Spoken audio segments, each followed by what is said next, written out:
महात्मा बुद्ध अपने आश्रम में विहार कर रहे थे। तभी एक व्यक्ति बुद्ध के पास आया और बोला, हे बुद्ध, मैंने आपकी बहुत प्रशंसा सुनी है। मैंने सुना है आपको परम ज्ञान प्राप्त हुआ है। मैं भी परम ज्ञान को उपलब्ध होना चाहता हूं। मुझे उम्मीद है कि आप मुझे ज्ञान का मार्ग दिखाएंगे। बुद्ध ने मुस्कुराकर पूछा, तुम्हें मुझसे इतनी उम्मीद क्यों है? व्यक्ति बोला, हे बुद्ध, मैंने अपने जीवन का एक बहुत बड़ा हिस्सा इस संसार को समझने में निकाल दिया और तब मुझे समझ आया यहां सब लोग स्वार्थी हैं। बुद्ध ने मुस्कुराकर पूछा, तुम्हें मुझसे इतनी उम्मीद क्यों है?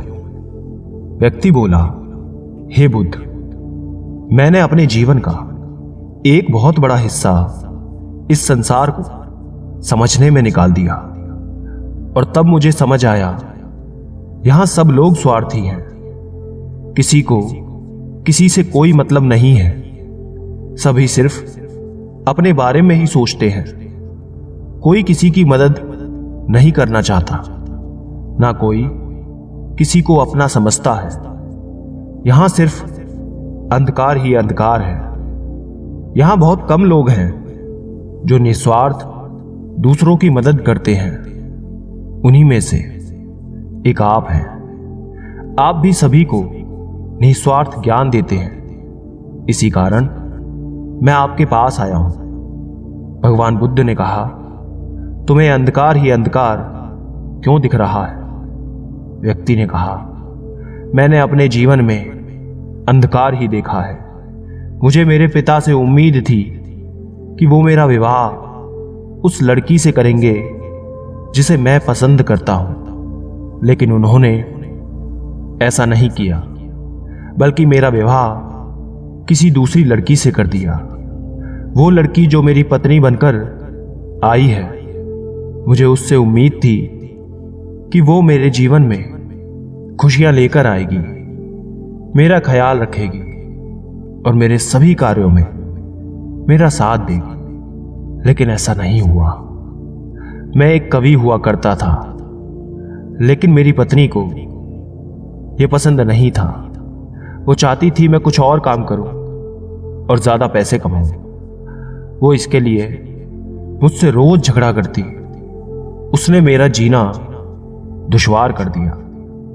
तब मैंने तय किया कि मैं घर छोड़ हमेशा के लिए चला जाऊंगा, सब कुछ त्याग करके। और मैंने ऐसा ही किया। मैंने घर त्याग किया। उसके बाद मैं अपने मित्र के पास गया। मुझे उम्मीद थी कि वो मेरी मदद जरूर करेगा, लेकिन उसने ऐसा नहीं किया। तब मैं समझ गया कि इस दुनिया में कोई किसी का नहीं है, सब अपने मतलब के लिए हैं। तब मैं साधुओं, महात्माओं, उनके पास चला गया। वहां मैंने उनसे ज्ञान की बातें सीखी, उनका आशीर्वाद भी लिया और तब मुझे समझ आया कि दुनिया एक माया से अधिक कुछ भी नहीं है। यहां हर व्यक्ति भ्रमित हो जाता है और इस माया में पड़ा रहता है। लेकिन मैं खुशनसीब था जो इस माया की दुनिया से बाहर निकल आया। अब मुझे पता है कि हम ईश्वर की भक्ति और ज्ञान के माध्यम से ही अपने परलोक को सुधार सकते हैं, जहां हमें ईश्वर की प्राप्ति होगी और हमें कोई भी कष्ट नहीं होगा। मुझे आपसे पूर्ण उम्मीद है कि आप मुझे ज्ञान के उस शिखर तक ले जाएंगे। बुद्ध मुस्कुराए और बोले, ठीक है, लेकिन उससे पहले तुम्हें मेरा एक काम करना होगा। क्या तुम करोगे? व्यक्ति ने कहा, अवश्य बुद्ध। बुद्ध ने कहा, ठीक है, मैं तुम्हें यह घड़ा देता हूं। उस पर मैंने अपने हाथों से कलाकृतियां बनाई हैं। तुम्हें उसकी रक्षा करनी है। मुझे उम्मीद है तुम उसे कभी टूटने नहीं दोगे। वो व्यक्ति बोला, बुद्ध बस इतनी सी बात? मैं इस घड़े की अपनी जान से भी ज्यादा रक्षा करूंगा। बुद्ध ने कहा, एक और काम जो तुम्हें करना है, तुम्हें रोज सुबह उठकर सभी भिक्षुओं के लिए जल लेकर आना है, आश्रम की साफ सफाई करनी है, जो भिक्षु ध्यान कर रहे हैं उनकी सेवा करनी है, तथा सभी भिक्षुओं के साथ भिक्षा मांगने नगर जाना है और वहां से आकर फिर सबके लिए भोजन की तैयारी करनी है। और यही नहीं, जब तक मैं ना कहूं मेरे प्रवचन या ध्यान सभा में तुम्हें नहीं आना है। सही समय आने पर मैं खुद तुम्हें बुलाऊंगा, और अगर तुम्हें मुझसे कोई बात करनी है तो तुम ये घड़ा लेकर ही मेरे पास आना। वो व्यक्ति बोला, ठीक है बुद्ध। उसने वो सारे कार्य किए जो बुद्ध ने कहे थे। 1 महीना हो चुका था। अब तक बुद्ध ने उस व्यक्ति को नहीं बुलाया था। फिर वो खुद ही बुद्ध के पास चला गया, लेकिन बुद्ध ने उससे बात नहीं की। तब उसे याद आया कि बुद्ध ने कहा था कि अगर वो बुद्ध से बात करना चाहता है तो घड़ा लेकर ही आए। वो फिर घड़ा लेकर बुद्ध के सामने उपस्थित हो गया। बुद्ध ने पूछा, क्या तुम्हें मुझसे कुछ पूछना है? व्यक्ति ने कहा, बुद्ध 1 महीने हो गया, आपने जो भी कहा मैंने सब किया। चलो काम तो ठीक है, लेकिन आप मुझे सभा में कब बुलाएंगे? बुद्ध ने कहा, सही समय आने पर मैं तुम्हें खुद बुला लूंगा।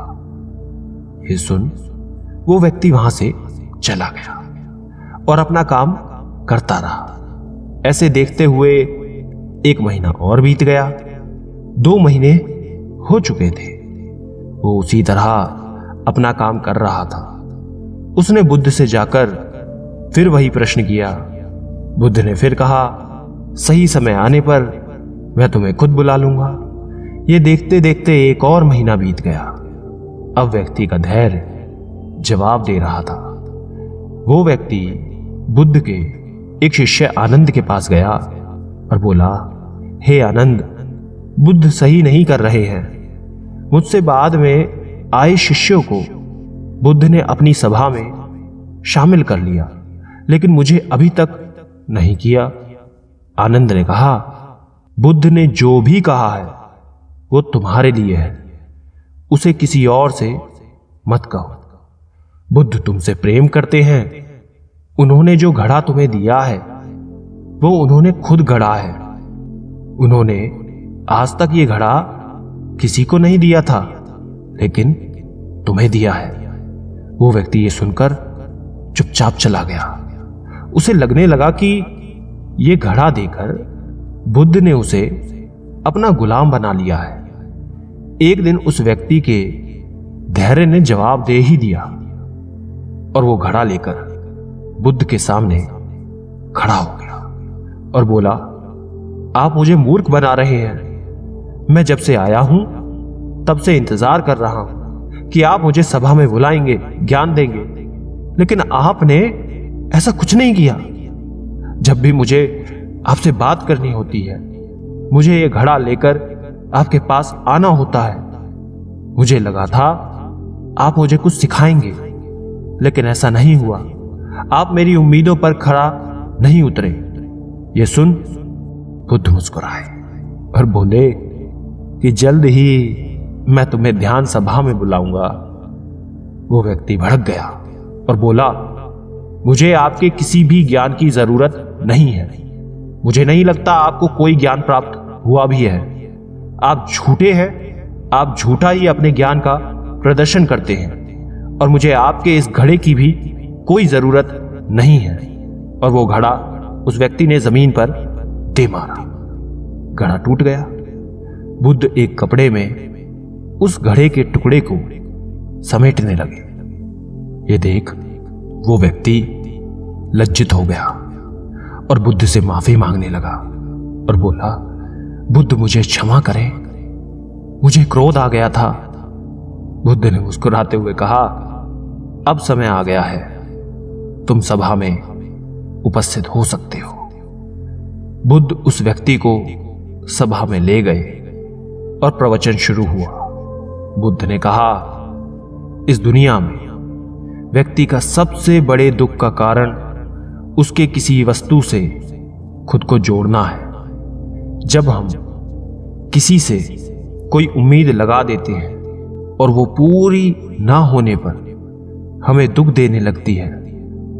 एक पिता की उसके पुत्र से उम्मीद होती है कि वो उसके बताए रास्ते पर चले, और पुत्र की पिता से कि वो उसके बताए रास्ते में साथ जाने का सहयोग दे। ऐसे ही कुछ उम्मीदें पति पत्नी को एक दूसरे से होती हैं। इसी तरह दुनिया में ज्यादातर लोग एक दूसरे से कुछ ना कुछ उम्मीद करते ही हैं, और जब ये उम्मीद पूरी नहीं होती तो ये क्रोध का रूप ले लेती है, जो हमारी बुद्धि का नाश कर देती है, जिसमें व्यक्ति का खुद का नुकसान होता है।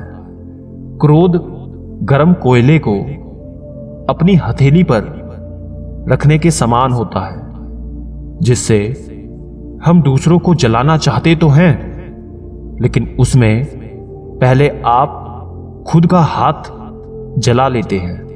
बुद्ध अपने कपड़े से उस घड़े के टुकड़ों को निकालकर उस व्यक्ति के आगे रख देते हैं और पूछते हैं, क्या तुम इसे वापस जोड़ सकते हो? वो व्यक्ति लज्जित होकर बोला, हाथ जोड़कर बोला, भगवान बुद्ध, मुझे माफ करें, मेरी बुद्धि नष्ट हो गई थी जो मैंने ऐसा काम कर दिया, मैं इसे वापस नहीं जोड़ सकता। बुद्ध ने कहा, मैं यही आपको समझाना चाहता हूं। तुमने पूरी जिंदगी दूसरों से उम्मीद करी, जब वो पूरी नहीं हुई तब तुम क्रोध में आकर वहां से भाग गए, जिससे तुम्हारा ही नुकसान हुआ। वो व्यक्ति बोला, क्या हमें किसी से कोई उम्मीद नहीं करनी चाहिए? बुद्ध ने कहा, जब भी तुम दूसरों से अपने स्वार्थ के लिए उम्मीद करोगे तो दुख पाओगे, लेकिन अगर वही तुम दूसरों को सुख देने की उम्मीद करोगे तो तुम्हें खुद भी सुख मिलेगा। वो व्यक्ति बोला, हे बुद्ध, आप मुझे क्षमा करें और अपने चरणों में जगह दें। मैं भी परम ज्ञान की तरफ आगे बढ़ना चाहता हूं। बुद्ध ने कहा, अभी तुम अपने घर जाकर अपने पिता और पत्नी के साथ रहो। तुम्हें अभी गृहस्थ जीवन जीने की आवश्यकता है। व्यक्ति ने बुद्ध से कहा, हे बुद्ध, क्या मुझे ज्ञान प्राप्त करने का अधिकार नहीं है? आप क्यों मुझे यहां से भेज रहे हैं? बुद्ध ने कहा, जिसे ज्ञान प्राप्त करना होता है वो अपने गृहस्थ जीवन में भी ज्ञान प्राप्त कर सकता है। तब परिवार के लोग रास्ते का रोड़ा बिल्कुल नहीं बनते, बल्कि सहयोगी नजर आते हैं। अभी तुम्हें इस दुनिया में अंधकार ही अंधकार नजर आता है। पहले तुम अपने जीवन में प्रकाश को देखो, उसे ढूंढो कि प्रकाश कहां है। घर जाओ, ध्यान करो। ध्यान करने के लिए भिक्षुओं से संपर्क करो। धीरे धीरे तुम परम सत्य की खोज पर जाने लगोगे और तुम्हें रास्ता मिल जाएगा, जिससे तुम परम शांति की ओर जाओगे। ये सुन वो व्यक्ति बुद्ध के चरणों में गिर गया और उसके बाद अपने घर को निकल गया। यह देख बुद्ध के शिष्य आनंद ने पूछा, हे बुद्ध, आप सभी को अपने संग में जोड़ लेते हैं, तो उसे क्यों भेज दिया? बुद्ध ने कहा, सुनो आनंद, इस दुनिया में बुद्धि के विकास और प्राथमिक चरण को पार करने के लिए दुनिया से होकर गुजरना पड़ता है। कोई भी व्यक्ति सन्यासी होकर या संसार को छोड़कर ज्ञान के मार्ग पर आगे नहीं बढ़ सकता। ज्ञान को प्राप्त करने के लिए आपको इस दुनिया में रहकर यहां की चीजों को, लोगों को करीब से जानना होगा, तभी वो आगे की यात्रा को शुरू कर सकता है। उसने अभी सांसारिक जीवन को जिया ही नहीं था, वो उससे भाग रहा था। जैसे ही वो सांसारिक मार्ग को जान लेगा, खुद ही ज्ञान को प्राप्त कर लेगा। दोस्तों, आपने क्या सीखा कमेंट करके बताएं। धन्यवाद।